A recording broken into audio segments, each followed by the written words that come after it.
on YouTube. This is ParkerLad88, and if this is your first video with me, then let me start off by saying welcome to my channel. I appreciate you guys for stopping by and just checking out what I'm all about. But what you are seeing right now, this is a game called Power Rangers Battle for the Grid. And what I want to do in this video is give you guys just a generalized introduction / tutorial video for a bunch of the mechanics that you'll be using for Power Rangers. So once again, my name is ParkerLad88, and welcome to Power Rangers Battle for the Grid.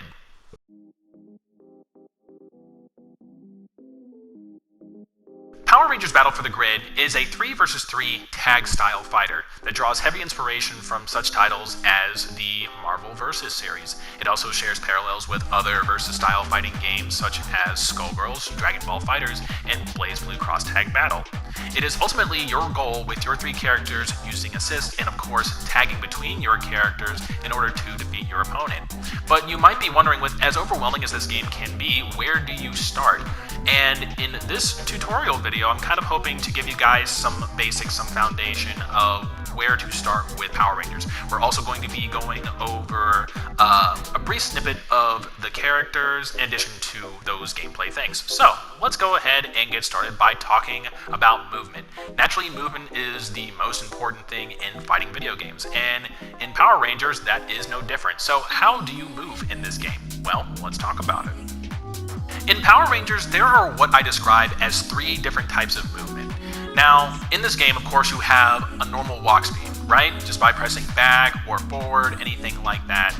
That does whatever your opponent's normal animation for walking or running is. There's some characters where they just go straight into a run, as you guys can see here. But there are more complex versions of movement in this game, and every character has a version of movement that they excel best at.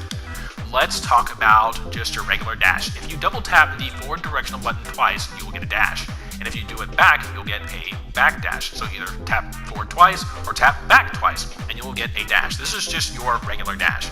Now, there are a couple of other different ways that you can dash in this game. If you press the light and beam attack buttons together, you will also get a dash, as you guys can see right here. I refer to this as an attack dash. And the last form of movement that you have in this game is something called a wave dash.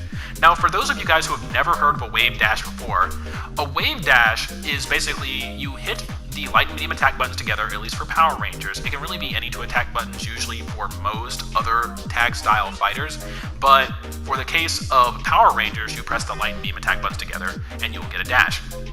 Now, the way dashes usually work is that you generally cannot press buttons or do anything else until that dash recovers. You can do attacks out of your dash, kind of like that, canceling the ending portion of your dash into an attack to kind of give your attack more range. But generally, if you just do a dash, right, if you want to dash again, you have to wait for that dash to recover before you can do it again. Wave dashing, when you press the down button on the D-pad after a dash, it cancels the ending portion of the dash. So it allows you to recover quicker, and then you can just go straight into a dash. Now, when you rhythmically press those things together, so you go attack buttons down, attack buttons down, attack buttons down, you will get something called a wave dash. This is a very important form of movement that transcends a lot of Versus style, or in some cases anime style, fighting video games. So if you guys can get a handle on this, this will definitely improve your mobility. Now, every character has a version of mobility that they are best at. As you can see, Shadow Ranger here, when we do his wave dash is actually okay. It's actually pretty good because it carries his momentum. When you compare that to his normal dash, it's actually much slower, as you guys can see right there. But if we do his attack dash, where we rhythmically press the light and beam attack buttons together, he can actually do this faster than any other character, making Shadow Ranger probably one of the fastest ground speed characters. So just make sure you guys are experimenting with that. Let's contrast that with somebody like Lauren, for instance. Lauren, if you try and do her wave dash, this is what her wave dash looks like. If you try to do her attack dash, it's even worse.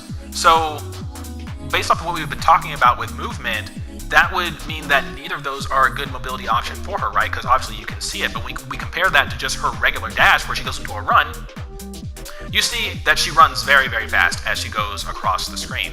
So this means that this is her best form of movement. You don't have to do anything like multiple button presses. You don't have to worry about coordinating like the down button with the attack buttons. You just run across the screen.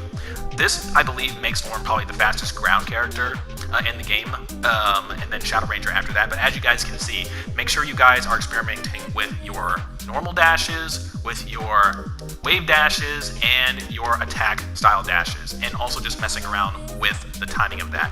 What I'd recommend to you is when you're experimenting with attack dashing, start off slow. And that's going to be a common theme with a lot of these things I'm going to tell you guys to practice. Start off slow, and then gradually do it a little bit faster, and then maybe do it a little bit faster than that, and just see how far you can take it before an attack button comes out. When the attack button comes out, you know that you're doing it too fast, so just dial it back a little bit. And every character has a different rhythm. Now, not every character can do stuff like this. If we actually demonstrate over here on the other side, Trini, she does have a wave dash, but it's very slow and it's very deceptive. It actually doesn't look like a wave dash, but it actually is. But hers is much slower, as you guys can see. Let's contrast that with somebody like Zed. If we try to attack dash with Zed, this is pretty much what we get. And Zed is a special case because he actually can't do normals out of his dash. He has to wait for his dash to recover before he can actually do normals. So Zed doesn't have a wave dash or an attack dash. He just has his regular dash for movement. But his dash is unique because he can actually go through characters. And then we have other characters like Goldar, where Goldar, he doesn't have a wave dash, and his attack dash is actually very, very slow, as you guys can see right there. So, just make sure you guys are playing around with your movement for your characters, and that will do it for our coverage of at least dashing anyway. Let's go ahead and move into jumps. Now, one very important technique is the dash jump in this game. If you dash and then do up forward afterwards, then you will get a much further jump than you normally would by just like a regular jump. Now, this property has changed for some characters. Like if we contrast it with somebody like Lauren here, you can see that she doesn't go very far. It's kind of like a hop, as you guys can see right there, to kind of give you these really low to the ground overhead opportunities. But as you guys can see, it still lets her cover more distance than like her regular jump would. So dash jumping is a very important mobility mechanic when you are actually moving around the screen in Power Rangers. And that should cover it for movement. Let's start talking about combo structure for Power Rangers. Now, Power Rangers uses a bunch of different comboing systems, like in order to compose its actual combo structure. Some of these things include auto combos, which are basically you mash one button and you get a small little combo, something like that. And with heavies, every character has a series of auto combos that they can do, so make sure that you guys are making note of that whenever you guys are doing your combos. You also have chain-based combos. These are actually pretty well known in a lot of faster-paced, like tag-style fighting games, where basically you can go from a light button to a medium button to a heavy button in a quick session. They'll all cancel into each other, and as you just climb up. And that's basically how chain combos work. And then you have combos that involve link-based timing. What that basically means is when I throw out a move, I have to recover before I can do another move. One example is in a combo kind of like this. As you can see, the second hit of my light auto combo, I can recover while my opponent isn't still in hit stun. I'll recover before my opponent does, so I'll have time to throw out a crouching light. So you get what is called a link-based combo. And as you see, that combos. So those are a couple of the main combo systems. Now, there are other things to consider. There are special states in this game, such as the wall bounce. You have stagger states. You have ground bounces. And then you also have OTGs as well. Every character has a series of moves that can hit off the ground, such as for Lauren, her flame carpet and her flame corridor. So make sure you guys are looking at your move list and trying different things that looks like it can hit off the ground, and odds are it will probably hit off the ground. A couple of universal notes that I can make for you guys is any character that has an overhead. Overheads across the board, I have noticed, are OTGs. So if you see that that character has an overhead, odds are that move can also hit off the ground. This game also implements other things such as like capture states where they stay shocked in the air for a certain amount of time, all assortment of things like that. So just make sure you guys are playing around your characters in that regard as well. I do have a video on my YouTube channel that actually goes more in depth about combo structure, how many states you get of like a wall bounce, a ground bounce, a capture, all that kind of stuff. So please go and check that out if you want to learn more about combo structure. But that's kind of a brief overview of the combo structure in this game. The next thing we are going to be covering is how launchers and how their properties work. One thing I will always stress in Power Rangers is make sure that you are practicing your anti-airs in Power Rangers. Why? As you can see, Trini is blocking in the air. You can air block in this game, but against launchers, you don't get that. If your opponent tries to jump in on you, because they're just trying to feel out the neutral whatever, and you can run on them and hit them with an anti-air, it's free damage in this game. So make sure you guys are practicing your anti-airs. The next thing I want to cover is how the swap strike works. So if you press down special and you press an assist button at the same time, you will get something called the swap strike. Not only is a swap strike very, very fast, so it's actually a pretty good defensive maneuver, but you can also use it to force tag in one of your opponent's other characters, depending on what assist they choose, or whatever assist button you press. You can pick whatever character you want. It also has an added property. If you will see the Megazord meter up there, you can see that every time I hit somebody with a swap strike, the Megazord meter goes down. So not only do you get to force in whatever character you want in order to kind of pick apart their team however you want, but you also take away from their comeback mechanic too. This does actually cost 1 bar to do, so make sure you guys are actually keeping that in mind. It does go towards the usage of your meter, but the payoffs for it are actually pretty good. Now, for those of you guys who've never played a tag style fighter, you might ask yourself, why on earth would I do a swap strike? And one situation why you would do a swap strike is kind of like this. As you can see, my opponent got tagged out, right? And they're slowly recovering health. If I do a situation where I do it again, you'll see they'll come back in and they'll lose all the health that they had. That's very important as well when you're strategizing picking apart a team. So make sure you guys are keeping that in mind when you are using the swap strike. Let's talk about the most important aspect of a tag style fighter, and that is assists and tagging. So in order to call your assist, you will usually have a designated button for it. Because I'm on PS4, that's going to be my R1 and my R2. If you press that button, you'll have a character come in, they'll do their assist, and then they will leave. You will see in the top left-hand corner, there's what is called a cooldown before your assist character is ready for use again. And that is for each one. A couple of notes about assist. If you are in the middle of a combo and you do an assist, your assist will still recover, but you will not be able to use that assist again until you're finished with your combo or something like that. Subsequently, if you are establishing pressure on your opponent, like your opponent's blocking and you're, putting pressure on them with like lows and overheads and all kind of stuff like that, and you use your assist in that, your assist will once again not be able to be ready for use until you disengage from whatever situation you are in. To keep the game from being, I guess, overly aggressive, even though it's already overly aggressive, but I digress. Anyway, so that's how assist works. Let's talk about tagging. In order to tag into another character from your active character, you will just press the assist button twice, and your character will just drop straight in. Same thing, you have to wait for the thing to recover, for it to cool down so it recovers, and then you can swap back into that character.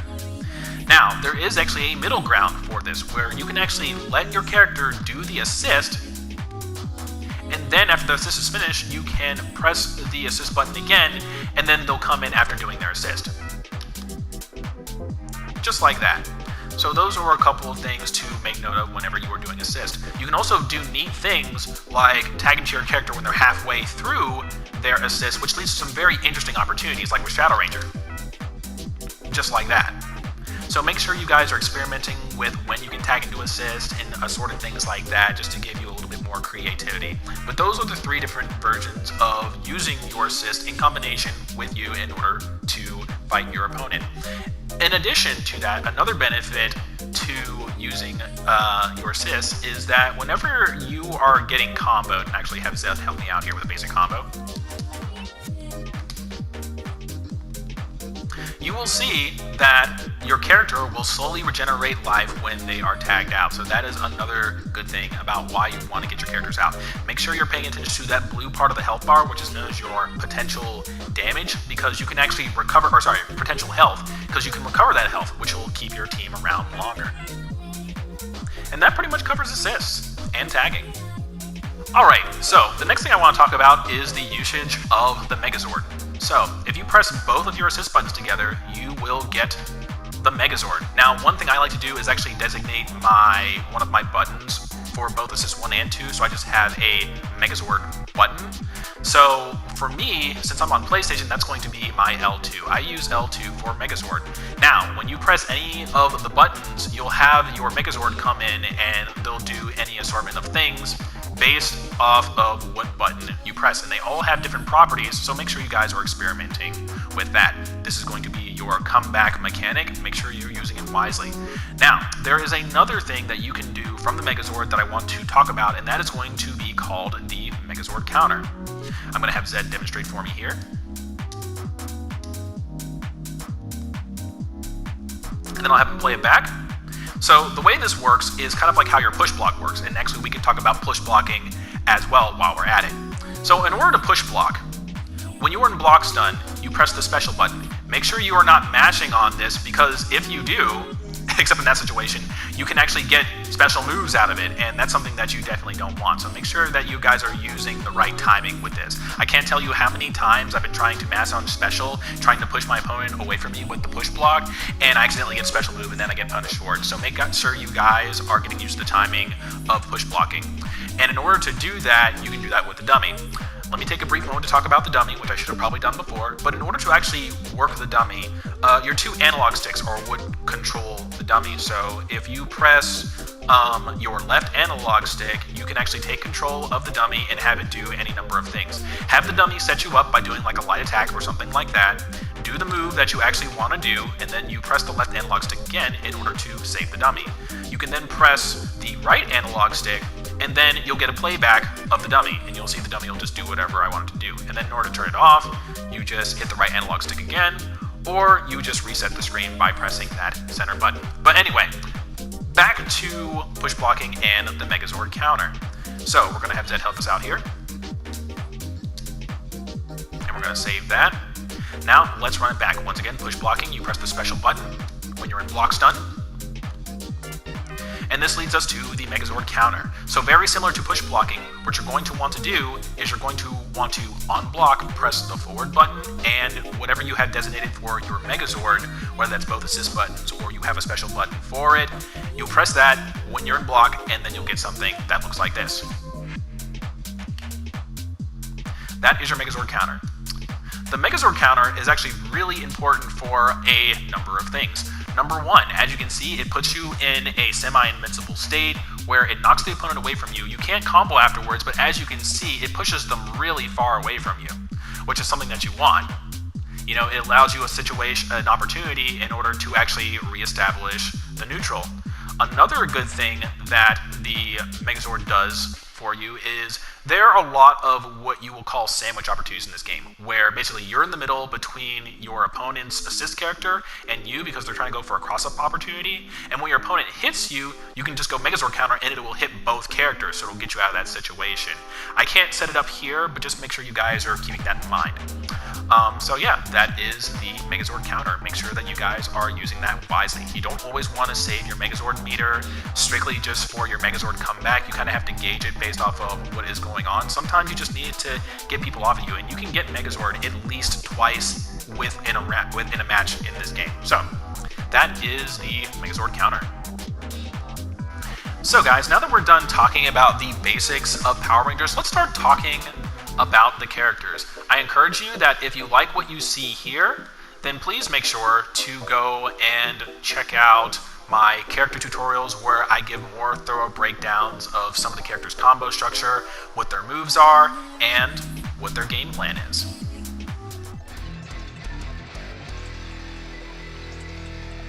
First, we're going to start with Jason, the OG Red Ranger. Jason is a very well-rounded character. He's pretty easy to use, and he has a bunch of tools for a variety of situations. Great for beginners.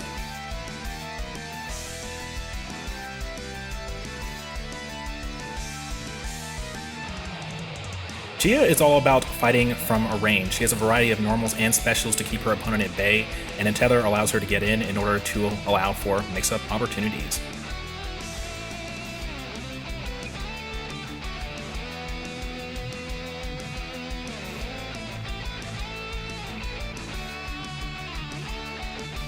Cenozoic Blue Ranger, also referred to as Movie Blue, has a very interesting gimmick where he's about building charges. When you build his charges, it enhances his special moves. So if you want a character that has an interesting gimmick, then Zeo Gold is the Ranger for you.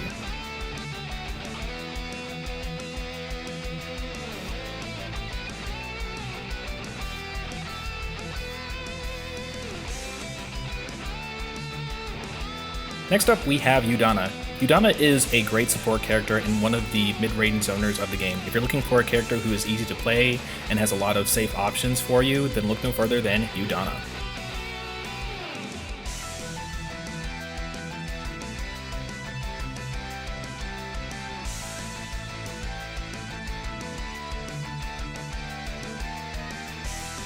RJ is a well-rounded, kind of all-rounder style character. Whether you want to play him aggressively or defensively, RJ definitely has the tools for you. With several overheads and a move that allows him to ignore projectiles. If you're looking for a character that allows you to bulldog your way in there, then RJ is definitely the character for you.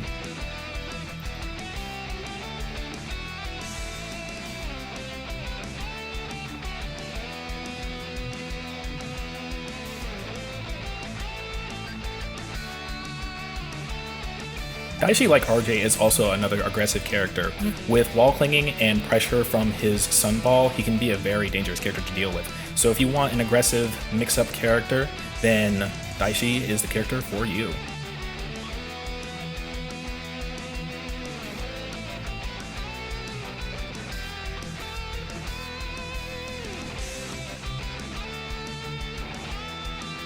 If you want a big brute with deceptive mobility, then Goldar is definitely the character for you. He hits very hard, and as mentioned before, he has very deceptive movement with his flight and armor moves. So if you want to hit hard, go for Goldar.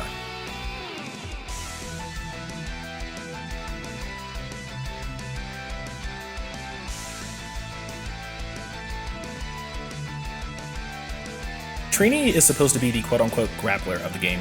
She definitely has a command grab, but she also has several other moves that can make it very difficult for your character to deal with.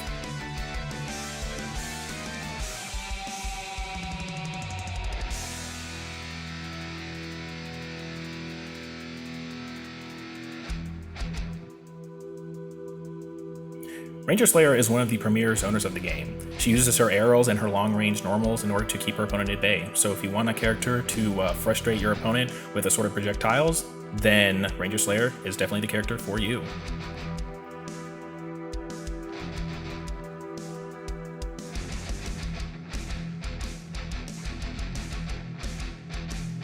Tommy Oliver, the poster boy for Power Rangers. Like Jason, Tommy is a very well-rounded character. He sacrifices a little bit of his damage for speed and some mix-ups, but if you're okay with that trade-off, then Tommy is definitely the character for you.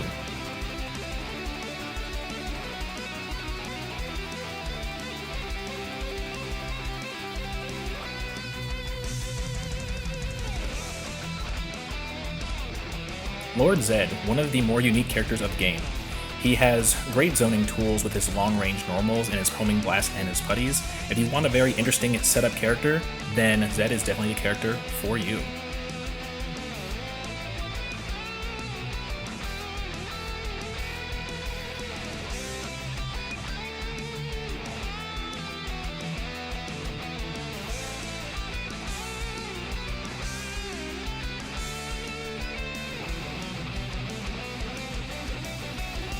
Cat Makes, a rush-down left-right mix-up character. With her cartwheel, which you can use to cross up your opponent, and her long-range normals, and her dive kick, she is definitely a rush-down centered character. Pair her with assists for maximum effectiveness.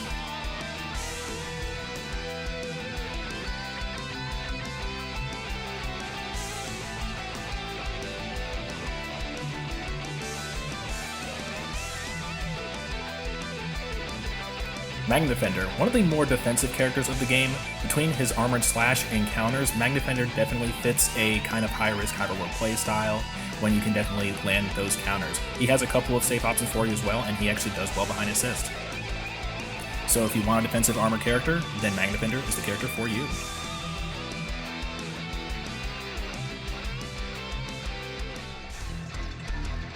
Zeal Gold, another rushdown centered character. Between his forward special, his gold rushes, he definitely uses those gold rushes in combination with assists in order to confuse his opponents. So if you like moving around the screen with lots of mobility and having those mix-up options, then Zeal Gold is the character for you.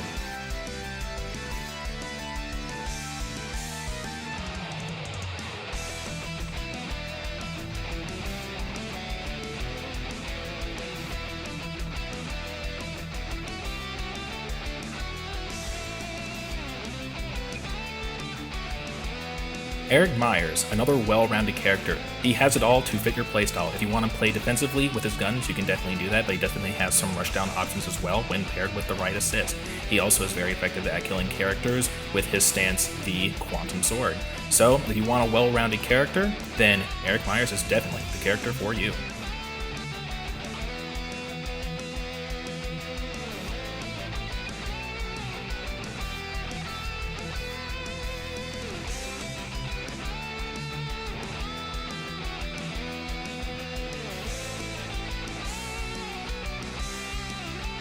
Scorpina, probably the newest addition to the game, where she lacks in her poking game.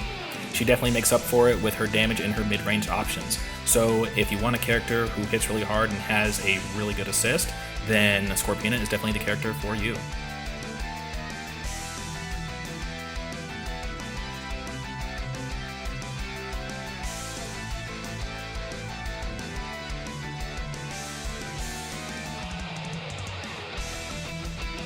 Lauren Shiva, she has a lot of interesting options and some very good air mobility with her double jump.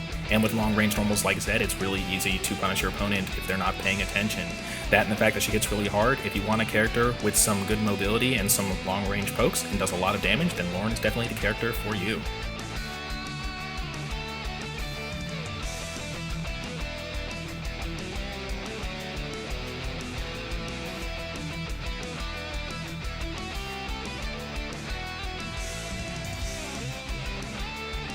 Anubis Doggy Kruger is a very interesting character. He has very solid mid-range pokes, and he has some of the craziest custom combos you will ever see. So if you are a combo monster, then Shadow Ranger Anubis Doggy Kruger is the ranger for you.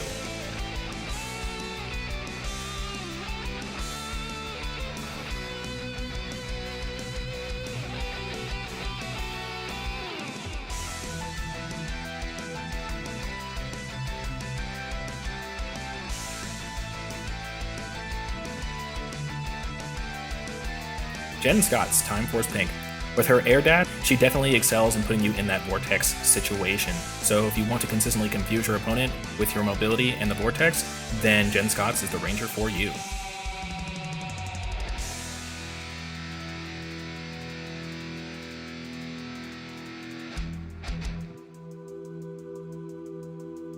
Mastodon Sentry, the other premier zoner of the game. With bombs and gun blasts, he can definitely be a frustrating character to deal with, but don't be afraid to get in there with throws and overheads.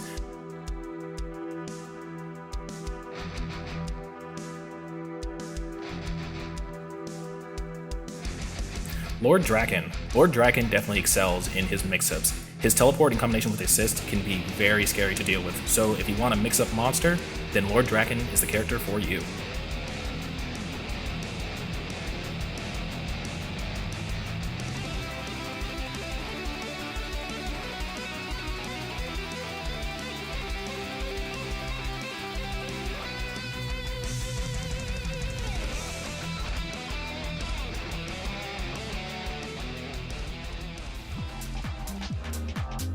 Well guys, it looks like that'll do it for this tutorial going over the basics of Power Rangers and a little snippet of all the characters. Once again, if you like what you saw, I encourage you to check out my other tutorial videos going over the specifics of the characters. And I guess that will do it for me. So once again, thank you guys for stopping by my channel. Welcome to Power Rangers, and I'll be back to you later with future videos. This is Parker Lad, and I will see you guys next time.